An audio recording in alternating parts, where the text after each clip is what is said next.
rabbil alamin. Wassalatu wassalamu ala al-mub'ats rahmatan lil alamin. Nabiyina Muhammad wa ala alihi wa sahbihi wa man tabi'ahum bi ihsan ila yaumil din. Amma ba'd. Ikhwani fi din wa akhwati fillah, teman-teman sekalian yang semoga selalu dirahmati dan diberkahi oleh Allah Subhanahu wa taala. Insyaallah pada sore hari ini kembali kita lanjutkan pelajaran kita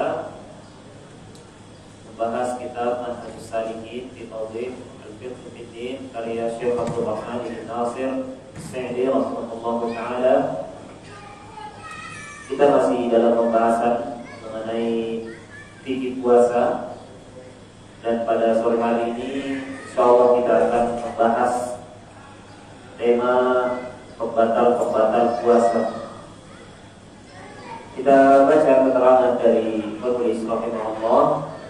Berkata penulis, "Wa man afṭara fa'alaihi al-qadā'u faqat idza kana fitruhu bi aklin aw syurbin."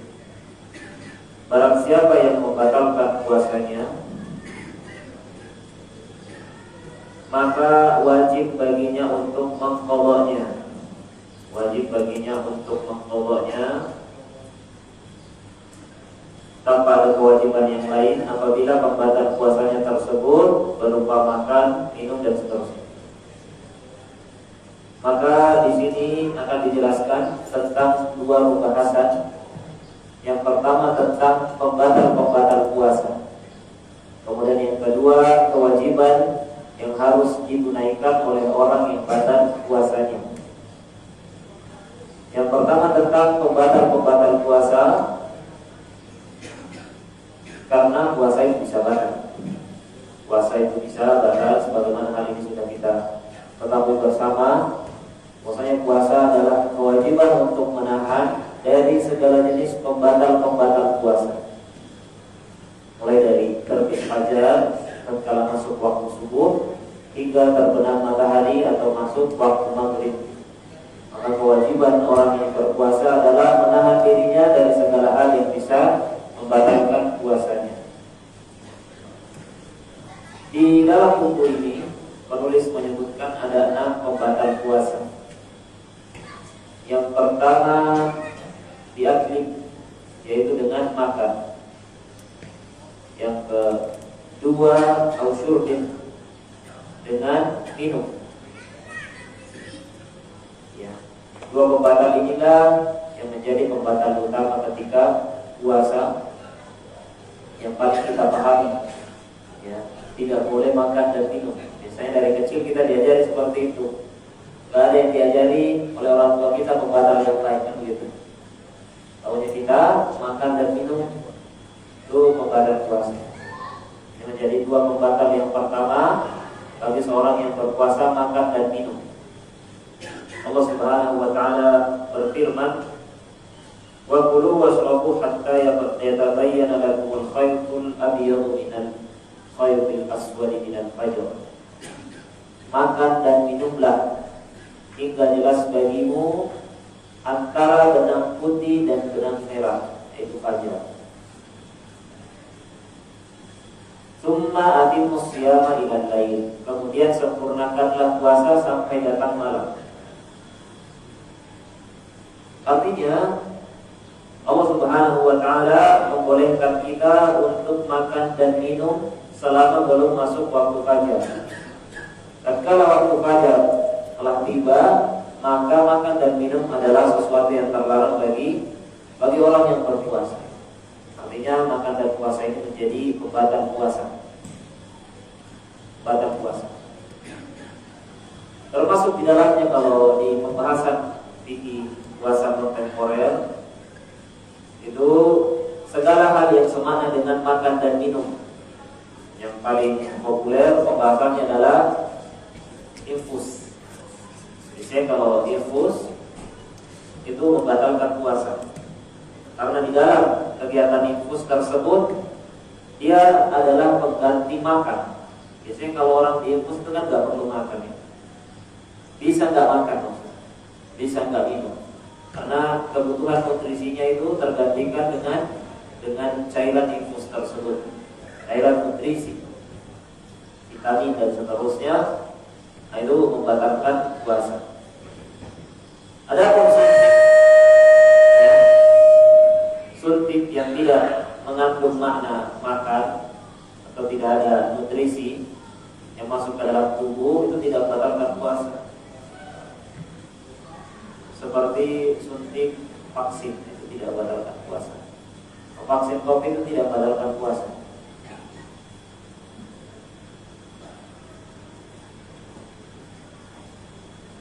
Nah, kemudian berkata penulis pembatal yang ketiga,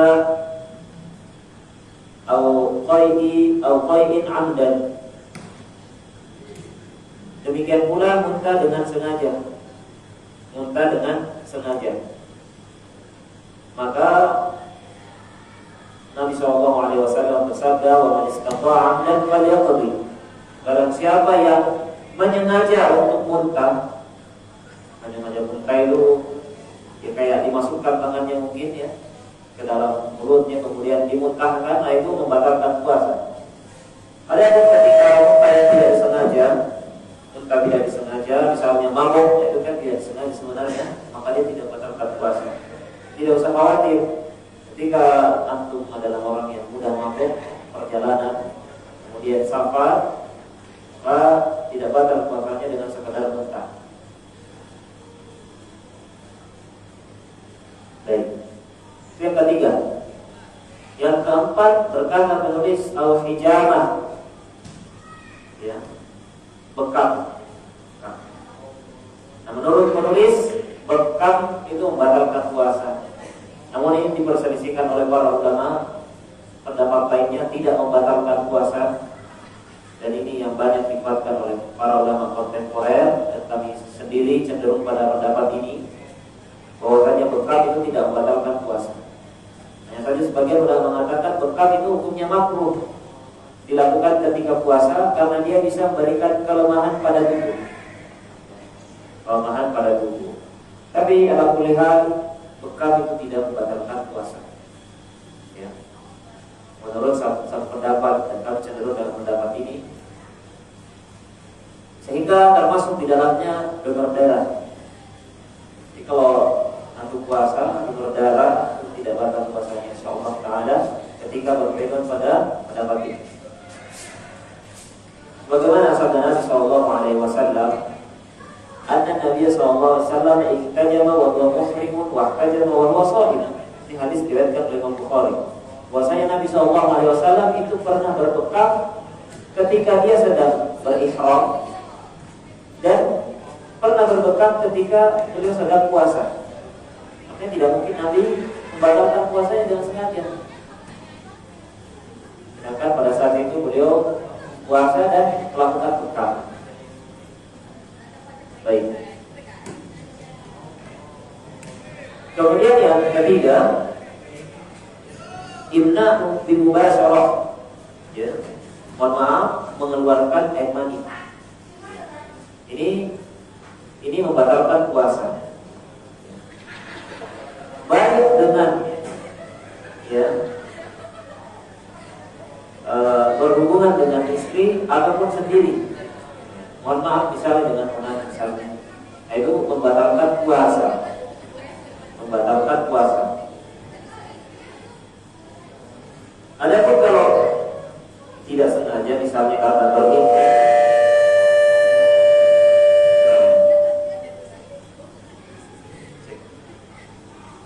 kita karena ada lain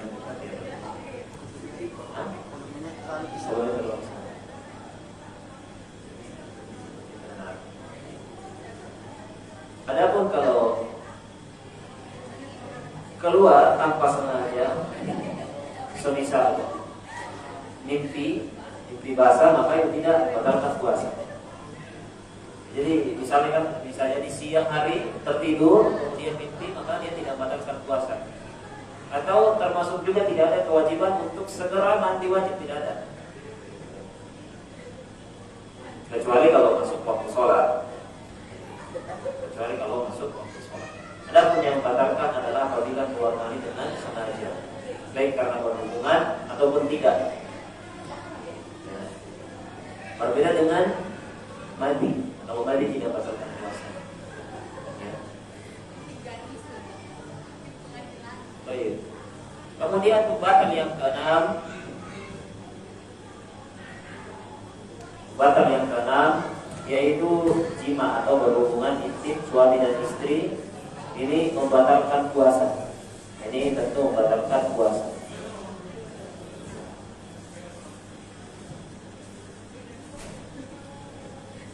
Mohon maaf, keluar mani atau tidak tetap membatalkan puasa. Ya. Baik. Kemudian kata penulis, ya, illa man afqara bi jima'in fa innahu yaqdi wa ya'tiq raqabatan fa in lam yajid fa siyamu shahrayn mutatabi'ain fa in lam yastati' fa it'amu 60 miskina. Jadi dari 6 pembatal yang kita sebutkan, yang disebutkan oleh penulis, walaupun di sana ada beberapa pembatal yang menurut penilaian sebagian ulama tidak membatalkan puasa, itu semuanya cara menggantinya adalah dengan mengqadha. Mengqadha yaitu menggantinya di hari-hari lain kecuali satu, yaitu berhubungan intim, jima. Ketika itu dilakukan, maka dia harus mengqadha dan membayar kafarah. Membayar kafarah. Adapun pembatal yang lainnya itu hanya qadha saja. Hanya menggantinya di hari-hari lain di luar bulan Ramadan. Sedangkan pembatal yang satu ini, maka dia harus mengqadhanya dan juga membayar kafarah. Kafarah puasa.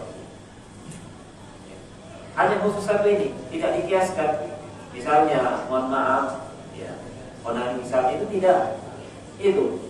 tidak membayar kafarah. Membayar kafarah hanya cuma.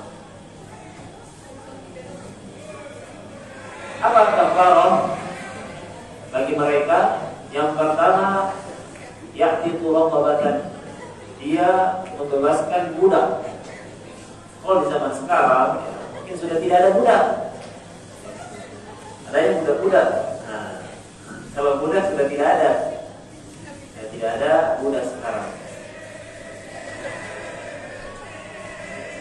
Maka ketika hal ini tidak ada, anggaplah ada, berarti tugas dia adalah membebaskan budak, membeli budak terus dibebaskan. Yang kedua, kalau tidak ada, dia harus berpuasa 2 bulan berturut-turut. Wasyam syahrayn mutatabi'ain, berpuasa 2 bulan berturut-turut. Ingat ya, berturut-turut. Jadi ketika dia berpuasa selama 40 hari, kemudian hari ke-41 batal, dia harus ulangi lagi dari nol. Ini berat. Makanya jangan coba-coba. Ya, ketika antum sudah beristri, jangan coba-coba. Makanya jangan tinggalin bulan Sya'ban. Ya. Karena ini berat, ya, berat. Selain berat, ketahuan. Kamu kok gak pernah makan ketika diajak traktir? Dari pekan lalu, pekan sebelumnya juga, kayaknya 7 pekan ini gak pernah makan saya lihat. Kan tidak ada alasan lain ya.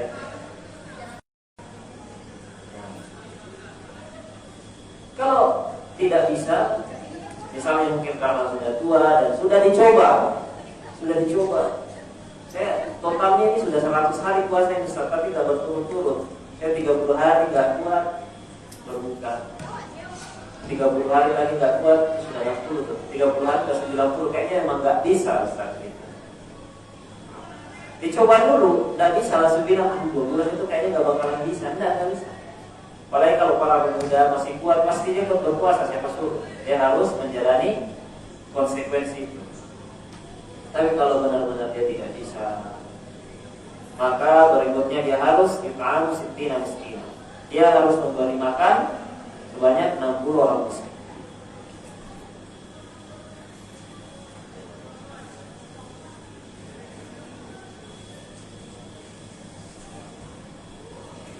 Begitu. Kemudian berkata Rasulullah sallallahu taala, "Faqala Nabi sallallahu alaihi wasallam, man nasiya wa huwa sha'imun fa akala aw shariba falyutimma shawmahu fa innama at'amahu Allahu wa saqahu." Barang siapa yang lupa kalau dia sedang berpuasa, kemudian dia makan, kemudian dia minum, maka hendaknya ia tetap menyempurnakan puasanya dan yutimma shaum. Karena sesungguhnya itu adalah makanan dan minuman yang diberikan oleh Allah Subhanahu wa taala kepadanya. Ini yang biasa kita mungkin pernah alami sendiri saat puasa, kemudian kita lupa kalau kita sedang berpuasa. Kemudian kita menenggak minuman atau makan makanan, ya. Mungkin terjadi di luar bulan Ramadan, ketika kita puasa sunnah misalnya, tiba-tiba kita makan, kita lupa. Apa yang terjadi tidak usah khawatir. Selama memang tidak disengaja, bukan pura-pura, lagi pula ngapain pura-pura? Puasa urusan Allah Subhanahu wa taala. Tapi kalau memang dia tidak sengaja makan atau minum ketika berpuasa, maka puasanya tidak batal. Ketika dia ingat, dia lanjutkan puasanya tersebut dan tidak perlu diqadha. Tidak perlu diqadha. Kemudian ada pertanyaan, ya, bagaimana kalau tidak sengaja berhubungan dengan istri? Ini dibantah oleh sebagian ulama, ini sebabnya tidak mungkin terjadi. Ini tidak mungkin terjadi. Dia tidak seperti minum yang gampang diambil begitu saja. Baik.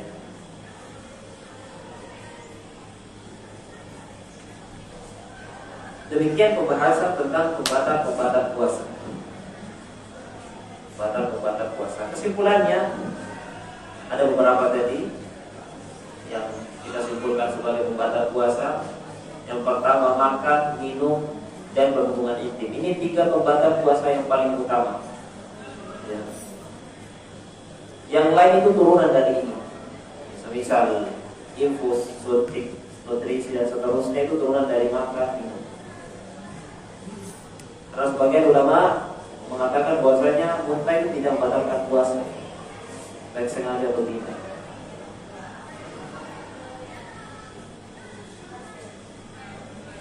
Kemudian berikutnya penulis akan menyebutkan beberapa adab-adab dalam berpuasa.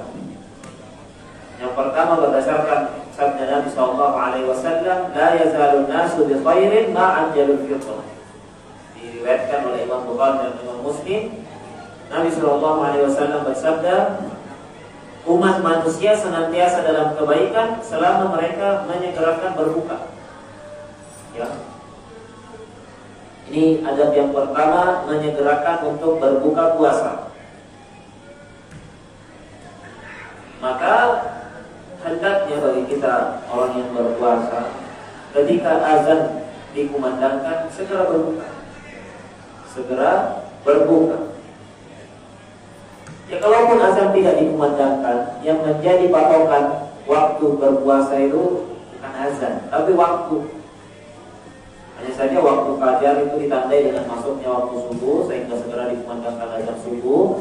Sebagaimana waktu tenggelamnya matahari itu menjadi waktu untuk berbuka puasa, ditandai dengan azan maghrib.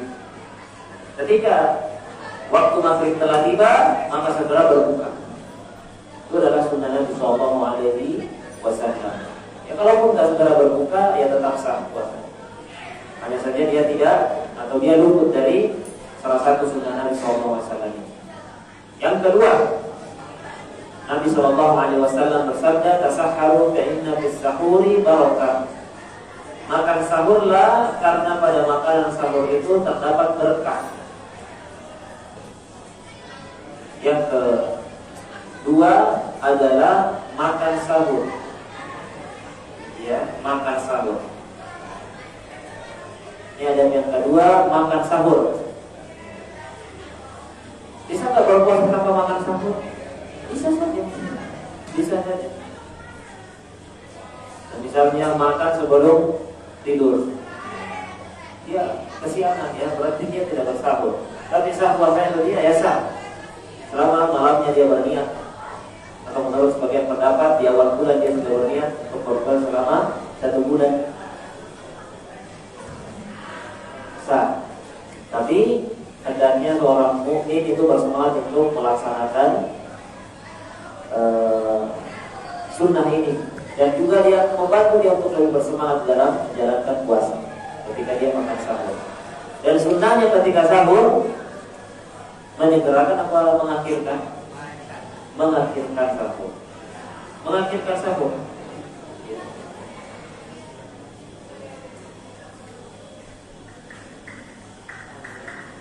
Kata sahabat, ya, Zaid bin Thabit radhiyallahu anhu, tasahharna ma'an Nabi sallallahu alaihi wasallam thumma qama ila shalah. Kami bersahur bersama Nabi sallallahu alaihi wasallam. Kemudian setelah sahur ditegakkan salat subuh. Kemudian aku berkata, "Kam kana baina al-adhan was suhur?" Berapa lama jarak antara sahur dan adzan tersebut? Kata beliau, periwayat 50 ayat, qadru 50 ayat, sebanyak 50 ayat. Itu kan 50 ayat dibaca dalam waktu berapa menit? Artinya semakin diakhirkan sahur tersebut, maka semakin dia mendekati sunnah. Makin mepet waktu subuh. Yang penting yakin kalau tidak akan nabrak waktu subuh. Nah, kalau sederhananya, kalau antum makannya cepat, sebentar gitu, mulai makan ketika sudah ada teriakan imsak, baru makan. Kalau biasanya kan imsak itu waktu untuk berhenti makan. Itu juga Allah Ta'ala alam sesuatu yang keliru ketika dipahami bahwasanya imsak itu sudah tidak boleh makan. Rasulullah Allah Subhanahu wa taala sudah menetapkan bahwasanya waktu berpuasa itu dimulai dari terbit fajar, bukan 10 menit sebelum terbit fajar. Sehingga kalau imsak masih boleh makan, mungkin itulah waktu yang makbul untuk sahur karena mengakhirkan sahur. Hanya saja kita husnuzon bagi kebiasaan yang dilakukan oleh masyarakat ini dalam rangka untuk berhati-hati supaya tidak menabrak waktu sholat. Tetapi kemudian kalau diyakini bahwasanya imsak adalah waktu tidak boleh lagi makan dan minum, ini sesuatu yang keliru. Sesuatu yang keliru karena namanya waktu puasa itu dimulai dari terbit fajar atau dimulainya waktu subuh, bukan 10 menit sebelum waktu subuh.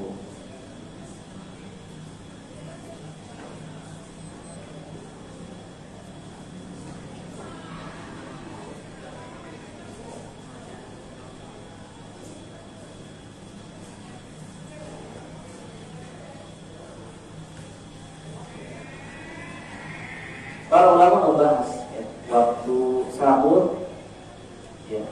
Bagian ulama mengatakan mulai dari tengah malam, ada juga yang mengatakan sepertiga malam terakhir waktu sahur. Sehingga apabila dia sahur, dia makan sebelum waktu itu tidak dianggap sahur. Jadi jangan sahur dari jam 8 malam, itu tidak sahur. Itu namanya makan saja. Namanya sahur itu ada waktunya, diterapkan oleh para ulama berdasarkan dalil disimpulkan bahwasanya waktu sahur itu dimulai dari setengah malam terakhir. Sebagian mengatakan sepertiga malam terakhir, itulah waktu sahur. Jadi kalau lebih cepat dari itu, maka tidak dianggap sebagai makan sahur. Ya. Kalau waktu buka, para ulama tidak membahas waktu buka. Ya. Para ulama tidak membahas waktu buka. Yang biasa dibahas oleh ulama waktu sahur. Karena sebagian orang makan sebelum waktu sahur, sebagian makan di waktu sahur. Adapun waktu berbuka itu tidak mesti dengan makan. Ya. Kalau sahur, namanya sahur itu dengan makan, ya, dengan makan. Kalau buka dengan niat saja berbuka bisa. Bahkan bukan berarti saya mengharapkan, bahkan dengan rokok pun bisa. Bahkan diriwayatkan dari sebagian sahabat, mohon maaf ini ya, mereka berbuka dengan cara berhubungan dengan istri. Jadi tidak makan dan tidak minum. Ya, karena kalau berbuka itu tidak mesti dengan makan dan minum. Ya. Berbuka dengan apa saja, bahkan dengan yang saja sudah dianggap berbuka. Berbeda dengan sahur. Untuk melaksanakan sunnah Nabi SAW bersahur, dia mesti makan. Ketika dia tidak makan, maka dia luput dari sunnah sahur tersebut. Yang puasanya tetap sah, tapi dia tidak melaksanakan sunnah sahur. Itu yang kedua. Yang ketiga, Nabi SAW bersabda, "Idza afṭara ahadukum falyufṭir 'ala tamrin, fa in lam yajid falyufṭir 'ala al-ma'i, fa innahu tahur." Apabila kalian hendak berbuka, maka berbukalah dengan kurma. Jika tidak ada, maka berbukalah dengan air, karena sesungguhnya air itu tahur, suci lagi mensucikan. Di dalam hadis yang lain, Nabi SAW diriwayatkan bahwasanya beliau berbuka dengan kurma basah. Sehingga urutannya yang pertama adalah kurma basah, yang disebut dengan rutab, kurma yang belum kering itu. Kemudian yang kedua tamar, kurma kering. Dan biasa kita beli biasanya kurma kering, ya. Tunis, kurma basah. Tamar yang kedua. Kemudian yang ketiga air putih. Ini sunnahnya berbuka dengan kurma. Kalau nggak ada kurma, air putih. Ya, bukan sunnahnya berbuka dengan yang manis-manis, bukan. Sunnahnya berbuka dengan kurma. Walaupun kurma itu manis, tetapi dia tidak digantikan dengan benda lain yang manis, apalagi dengan kaum yang manis misalnya. Nah, biasanya dijadikan meme-meme oleh sebagian kawan-kawan. Saya melaksanakan sunnah Nabi berbuka bersama kaum. Itu mas, berbuka dengan yang manis-manis. Tidak begitu konsepnya. Sunnahnya adalah berbuka dengan kurma. Yang pertama, kalau tidak ada kurma basah, maka kurma kering. Kalau tidak ada kurma kering, jangan teh, air putih dulu. Itulah berbuka, dia membatalkan. Adapun setelah itu fadhol, ya, silakan berbuka dengan yang manis-manis.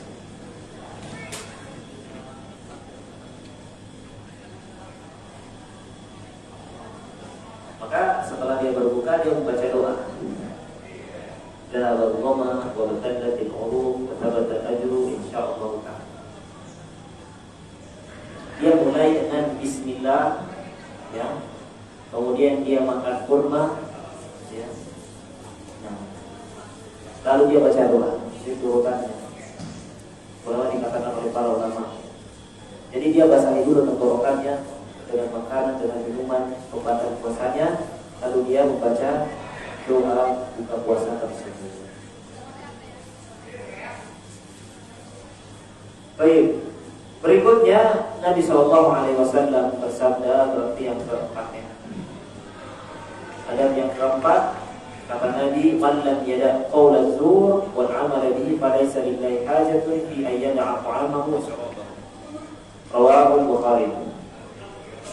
Barang siapa yang tidak meninggalkan perkataan dusta dan beramal dengannya serta bertindak jahil, maka di sisi Allah tiada gunanya dia meninggalkan makanan dan minum. Adab ini menjelaskan kepada kita bahwasanya puasa itu bukan sekedar menahan diri dari makan dan minum, tidak. Tetapi yang paling penting dari puasa adalah bagaimana kita menahan diri kita dari hal-hal yang diharamkan oleh Allah Subhanahu wa taala. Di semua waktu Allah Subhanahu wa taala melarang kita untuk melakukan hal yang haram. Tetapi lebih ditekankan lagi bagi orang yang berpuasa. Karena itu tentu orang yang berpuasa terus melakukan keharaman, dosanya lebih besar. Karena bertepatan dengan waktu yang mulia, pada momen yang lebih dihormati, kemudian dia melakukan keharaman. Justru berpuasa itu melatih diri kita untuk meninggalkan hal-hal yang haram, agar setelah bulan puasa berlalu kita terbiasa dengan hal tersebut. Bukan sekadar tidak makan dan tidak minum. Tidak, bukan seperti itu. Bukan seperti itu hikmah dari disyariatkannya puasa.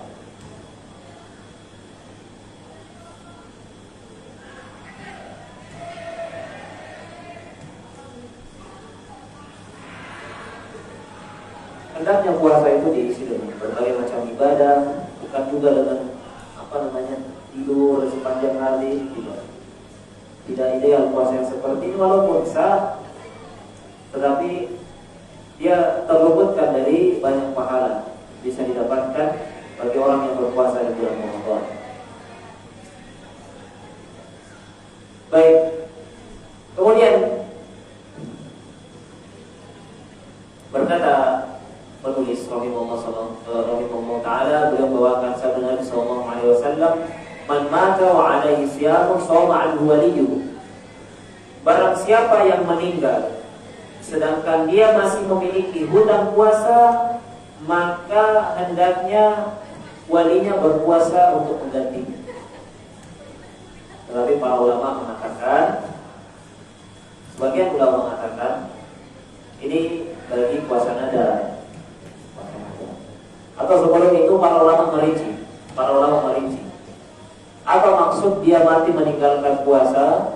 Yang pertama, kalau dia ada udzur pada dirinya, misalnya dia sakit terus menerus sehingga dia tidak berpuasa, kemudian dia mati karena sakit tersebut, dia meninggal karena sakit tersebut, maka dia tidak memiliki kewajiban untuk mengqadanya, karena dia tidak sempat untuk menggantinya. Pada bulan puasa dia sakit, dirawat di rumah sakit, tidak mungkin untuk baginya berpuasa.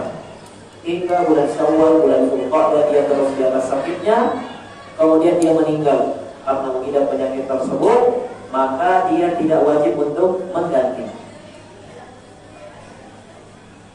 Yang kedua, kalau dia tidak memiliki udzur lagi, artinya misalnya dia sakit, kemudian di bulan Syawal dia sembuh sehat, Syawal, Dzulqa'dah, Dzulhijjah, kemudian qadarullah dia sakit lagi lalu meninggal, dia belum sempat membayar puasanya tersebut, menggantinya di hari-hari lain, maka ini yang dikatakan oleh para ulama, ini hendaknya diganti oleh walinya, ya.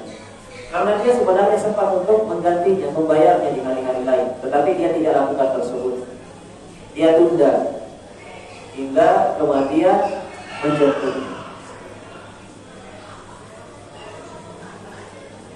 Maka walinya berpuasa untuknya atau memberi makan, ya. Orang miskin diambil dari harta peninggalannya atau warisannya, harta peninggalannya sebelum dibagi warisannya.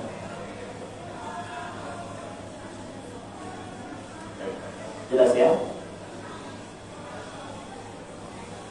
Sebagian ulama mengatakan bahwasanya hadis ini berkaitan dengan puasa nadar, karena dia memang sudah berjanji untuk melakukan puasa, tetapi dia tidak sempat menunaikannya, maka inilah yang dibayarkan oleh walinya. Kalau lihat biasa ya perbedaan pendapat seperti ini, dan kita sebagai penuntut ilmu itu bijaksana di dalam menyikapi perbedaan pendapat di tengah para ulama dan tidak saling mencela satu sama lain. Masing-masing dari kita mungkin memiliki perbedaan kecenderungan. Mungkin kita menganggap bahwasanya saya lebih condong pada pendapat ini karena dalilnya begini dan begitu, atau ada penuntut ilmu yang lain mengatakan saya condong pada pendapat ini karena yang berpendapat adalah syekh ini yang sangat saya percaya. Banyak ya faktor-faktor yang bisa menyebabkan adanya tarjih atau pemilihan pendapat besar. Terkadang saya sampaikan, saya contoh pada satu pendapat tertentu, terkadang tidak. Baik. Kemudian berkata penulis rahimahullah taala, berikutnya pembahasan tentang puasa-puasa sunnah. Puasa-puasa sunnah. Yang pertama, wasu'ila an shaumi yaumi Arafah. Rasulullah SAW ditanya tentang puasa Arafah. Puasa Arafah ini dilaksanakan pada tanggal apa? Puasa Arafah 9 Zulhijjah. Kalau 9 Ramadan puasa apa namanya? Puasa Ramadan.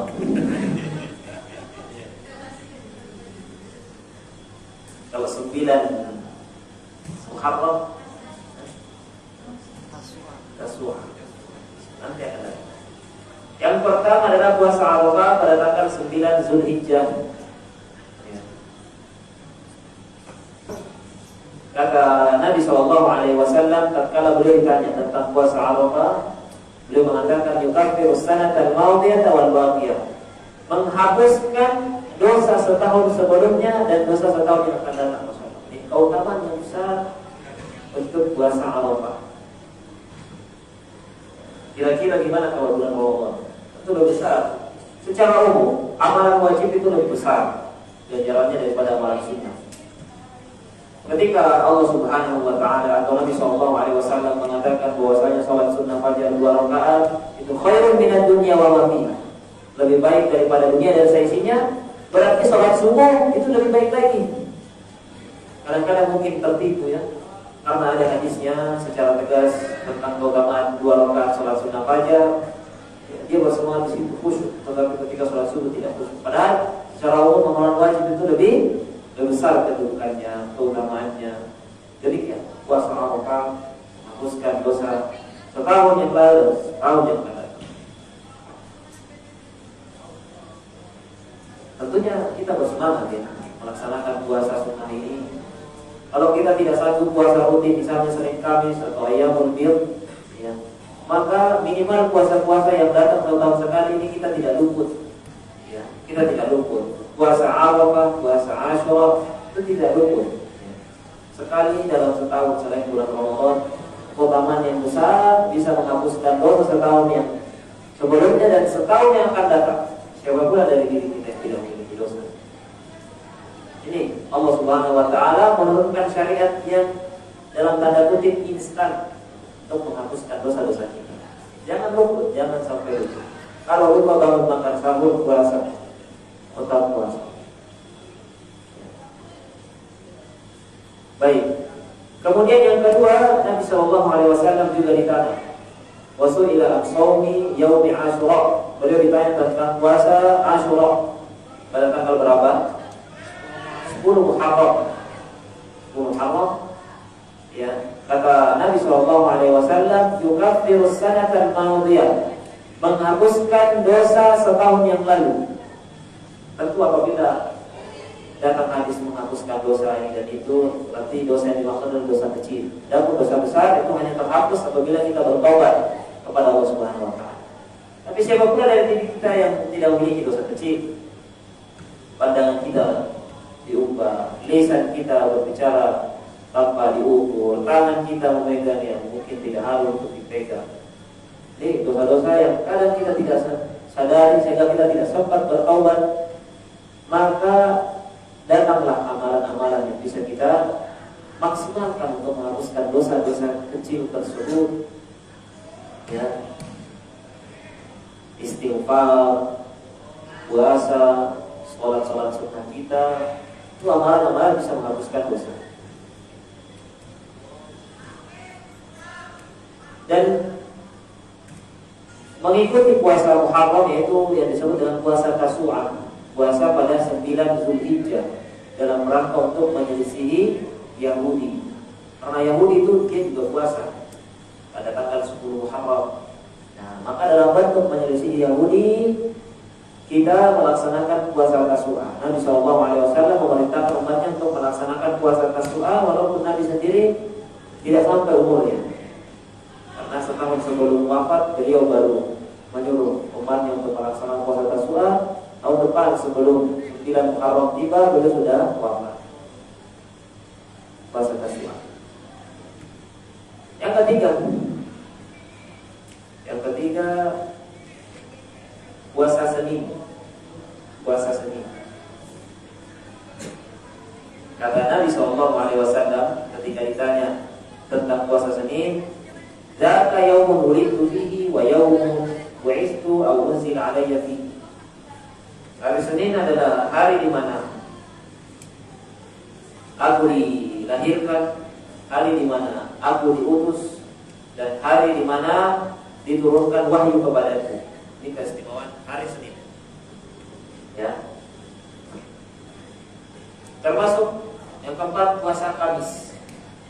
Makanya dikombinasikan puasa Senin Kamis. Ya. Boleh tak Senin saja? Ya boleh. Boleh tak Kamis saja? Boleh saja. Tidak harus puasa Senin Kamis, berarti ketika Senin puasa dia tidak sah kecuali setelah Kamis juga berpuasa, tidak juga. Dia berbeda. Puasa puasanya sendiri, puasa Kamis juga sendiri. Masing-masing ada dalilnya dari Nabi Sallallahu Alaihi Wasallam. Yang keenam, kata Nabi Sallallahu Alaihi Wasallam, "Man shoma Ramadhan tsumma atba'ahu sittan min Syawal kana kasiyamid dahr." Tentang puasa 6 hari bulan Syawal. Barang siapa yang berpuasa Ramadan kemudian diikuti dengan 6 hari di bulan Syawal, maka dia seakan-akan berpuasa atau dia seperti berpuasa selama 1 tahun. Diriwayatkan oleh Imam Muslim. Kenapa bisa 1 tahun? Apa rahasianya? Karena amalan kebaikan itu dilipat gandakan sebanyak 10 kali. Al-hasanatu bi asyri amsalha. Kebaikan itu dilipat gandakan sebanyak 10 kali. Ya. Ketika seorang berpuasa Ramadan sebulan penuh, itu sama saja artinya dia dilipat gandakan sebanyak 10 bulan. Ya, 10 bulan. Ketika dia tambahi dengan puasa Syawal 6 hari, berarti dia seperti berpuasa 60 hari atau 2 bulan. Artinya dia telah berpuasa 12 bulan sekali lama. Inilah rahasia kenapa Nabi SAW mengatakan ketika seorang berpuasa Ramadan kemudian menambahkan dengan 6 hari di bulan Syawal, dia seperti berpuasa setahun. Ya, setahun.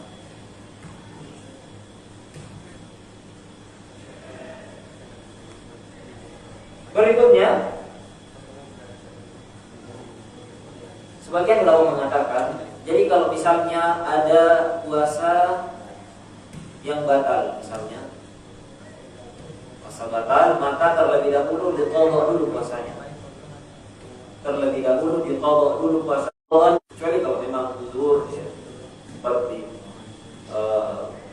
para perempuan, maka dia boleh melakukan puasa Syawal dulu baru diqadha.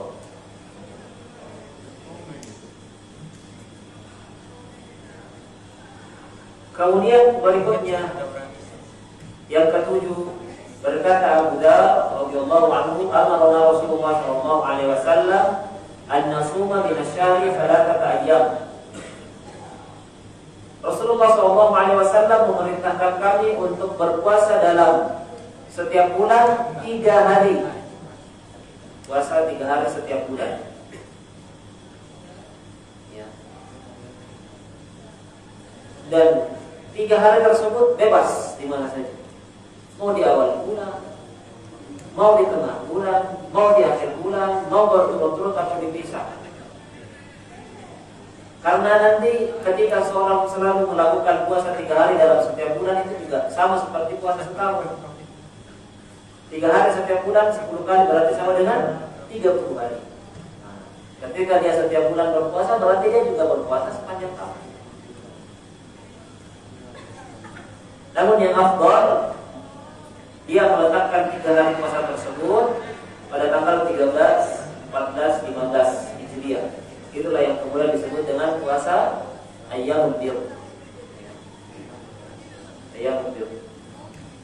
Pada saat itu bulan sedang purnama, 13, 14, 15. Pada hari-hari tersebut bulan sedang purnama sempurna.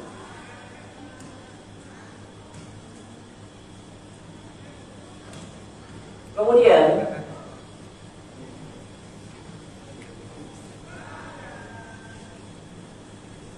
di antara puasa yang disunahkan itu adalah puasa di bulan Sya'ban. Puasa di bulan Sya'ban. Kata Aisyah radhiyallahu anha, kana Rasulullah sallallahu alaihi wasallam yasumu hatta naqul la yuftir.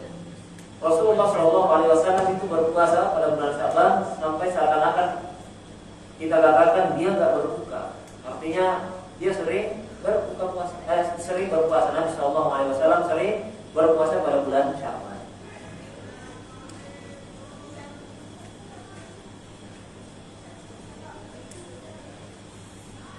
Atau ini secara umum di kelanjutan hadis kata Aisyah, "Ma ra'aitu Rasulullah sallallahu alaihi wasallam istakmala shiyam syahrin illa Ramadan, wa ma ra'aitu aktsara shiyaman minhu fi Sya'ban."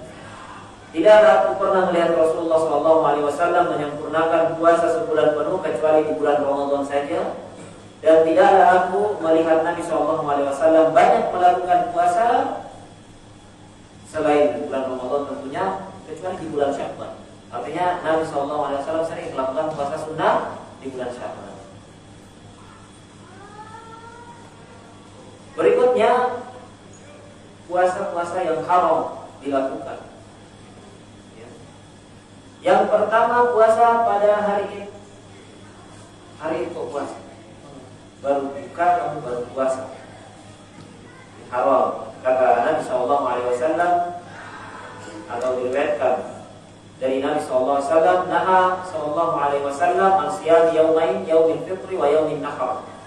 Nabi SAW melarang puasa pada 2 hari, yaitu pada hari Idul Fitri dan hari Nahar, yaitu pada hari Idul Adha.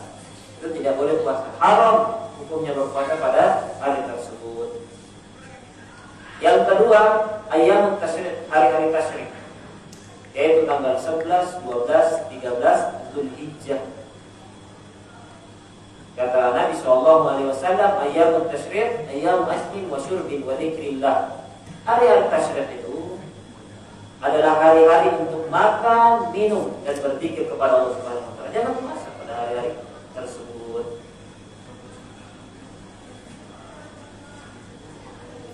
Nanti tidak bisa puasa ayam berbeda, tidak apa-apa. Yang penting puasa 3 hari. Nanti 14, 15, 16, atau hari-hari lain setelah berlalu hari tasyrik tersebut. Yang penting puasa 3 hari di bulan Ramadan. Di luar bulan Ramadan. Yang ketiga ada yang disebut dengan Yaumus Syak, hari Rabu. Itulah tanggal 30 Sya'ban. 30 Sya'ban itu tidak berpuasa. Kalau dia tidak melihat hilal, maka dia sempurnakan 30 Sya'ban, dia jangan berpuasa pada hari tersebut. Seakan-akan dia ambil awan, tapi konsepnya tidak seperti itu. Jangan berpuasa pada hari tersebut. Kemudian kata penulis tentang puasa-puasa yang makruh. Ini puasa makruh. Kata penulis, Rasulullah SAW bersabda, la yasuman ahadakum yaumal jum'ati illa yauman qablahu aw yauman ba'dahu. Diriwayatkan oleh Bukhari dan Muslim. Nabi SAW bersabda, janganlah berpuasa di hari Jumat, ya, di hari Jumat, kecuali dia berpuasa sehari sebelum atau sesudah. Tapi ini hukumnya makruh apabila dia berpuasa pada hari Jumat secara bersendirian. Tapi kalau dia berpuasa hari Jumat plus hari Kamis atau hari Sabtu, maka ini hukumnya boleh. Atau ternyata puasa yang dia lakukan adalah puasa muayyan, untuk puasa misalnya ternyata hari Arafah jatuh pada hari Jumat, yang tidak masalah. Yang masalah itu adalah puasa mutlak, puasa begitu saja bertepatan dengan hari Jumat, maka ini hukumnya makruh. Tapi kalau misalnya hari Arafah jatuh pada hari Jumat, tidak mengapa. 10 Muharram jatuh pada hari Jumat, tidak mengapa. Dia terbiasa puasa Daud, dia puasa hari Rabu, buka Kamis, Jumat puasa lagi, Sabtu buka lagi, Ahad puasa lagi, Jumat bersendirian, maka tidak masalah.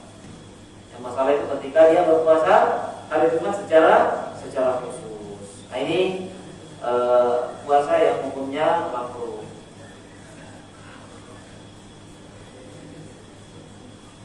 Sekian ya pembahasan kita, insyaallah. Untuk beberapa sisa pembahasan lagi di bab puasa ini akan kita lanjutkan pada pertemuan yang akan datang billahi taala. Allahumma alimna wa yanfa'na wa 'allamna wa zidna ilma.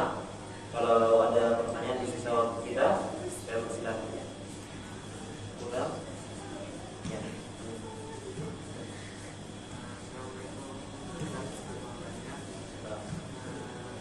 Yang pertama mengenai sahur tadi Ustaz. Ya. Setelah sahur itu juga seperti kata itu, maksudnya kayak kita harus tidur dulu baru makan, atau boleh sebelum tidur kita makan, itu untuk sahur atau enggak. Kemudian yang kedua, Sahur harus tidur dulu atau tidak? ya. Ya. Kemudian yang kedua pertanyaannya, kan tadi kan ada puasa Senin dan Kamis. Kan puasa Senin kan ada keutamaannya kayak Rasulullah dilahirkan, diutus dan selanjutnya. Untuk puasa Kamisnya itu sendiri, itu keutamaannya apa ya Ustaz? Dia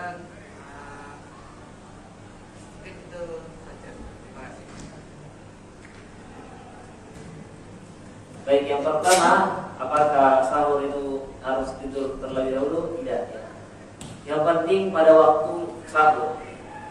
Ya. Para ulama mengatakan, bagaimana yang tadi saya katakan, bahwasanya waktu sahur itu dimulai dari setengah malam. Ya, setengah malam terakhir. Ya, anggaplah mungkin jam 11 sahur. Maka sebelum jam 11 itu tidak dinamakan sahur. Tapi kalau misalnya dia makan jam 11, ya niatkan untuk sahur, maka itu sudah termasuk sahur. Baru tidur setelah itu tidak masalah. Yang penting memulai nanti setelah subuh. Atau sebagian ulama yang lain mengatakan bahwasanya waktu sahur itu sepertiga malam terakhir. Atau kalau tidak salah ingat ada juga mengatakan seperenam. Ya. Kalau pilihan intinya ada waktu sahur secara khusus. Ketika dia makan di luar waktu sahur, maka tidak ada makan sahur. Kemudian yang kedua tentang puasa pada hari Kamis. Ya. Ini ada beberapa hadis. Tapi diantaranya adalah puasa hari Kamis adalah berdasarkan perbuatan Nabi Sallallahu Alaihi Wasallam. Puasanya Nabi Sallallahu Alaihi Wasallam itu berpuasa pada hari Kamis, ya, berpuasa pada hari Kamis. Namun di sini tidak disebutkan keutamaannya. Sebentar saya lihat-lihat dulu.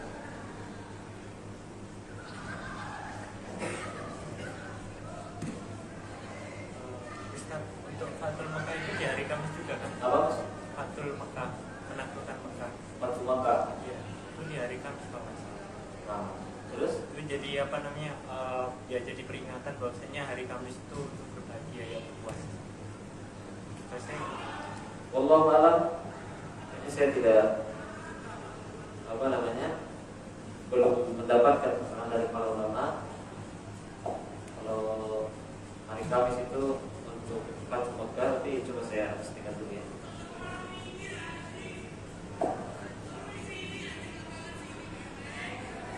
Ini ada pertanyaan Ustaz dari Nina Ustaz Ya. terkait puasa 3 hari tadi. Jelaskan maksudnya tidak harus di tanggal 13, 14, 15 dan bisa di tanggal lain. Ya. Pertanyaan adalah apakah harus berurutan dan atau bisa dipisah-pisah? Iya, bisa dipisah-pisah. Tadi apa namanya? Dia berusaha puasa 3 hari dalam sebulan. Yang afdal adalah dia meletakkannya pada tanggal 13, 14, 15. Tapi kalau tidak bisa, terserah dia mampu. Yang penting dia berusaha 3 hari selama sebulan tersebut. Mau satu di awal, satu di tengah, satu di akhir, tidak masalah. Insya Allah sudah termasuk dalam hadis tersebut. Ya. Ada pertanyaan berikutnya Ustaz terkait apakah tadi dibolehkan puasa di hari Jumat tadi Ustaz? Gimana Mas? Apakah boleh berpuasa di hari Jumat tadi? Ya, tadi berdasarkan keterangan para ulama, puasa Jumat boleh saja, tapi punya makruh. Supaya tidak makruh, antum berpuasa sunnah berarti ya. Berpuasa pada hari Jumat dan Sabtu atau Kamis dan Jumat, supaya tidak dikategorikan sebagai puasa makruh. Maka hari Jumat tersebut berusaha untuk dibarengkan dengan salah satu hari, kedua-duanya antara sebelumnya atau setelahnya. Baik, mungkin itu saja. Sebentar Mas, tadi ada pertanyaan tentang puasa hari Kamis. Saya lupa bawakan hadisnya. Ini hadis yang masyhur ya. Kata Nabi Sallallahu Alaihi Wasallam, "Dzalika yaumani tu'adu fihi mal a'mal wa la fil alam." Ini masyhur ya. 2 hari tersebut, Senin dan Kamis, itu waktu diangkatnya amalan. Makanya apa namanya, Nabi berpuasa, dan ketika beliau ditanyakan oleh para sahabatnya, beliau membawakan ilah tersebut, alasan tersebut, di antara keutamaan pada hari tersebut, karena 2 hari tersebut waktu dihadapkannya amalan pada Rabb semesta alam. Fa uhibbu an yu'rada 'amali wa ana sha'im. Dan aku suka apabila amalanku itu dihadapkan ketika aku sedang berpuasa. Itu puasa Senin dan Kamis.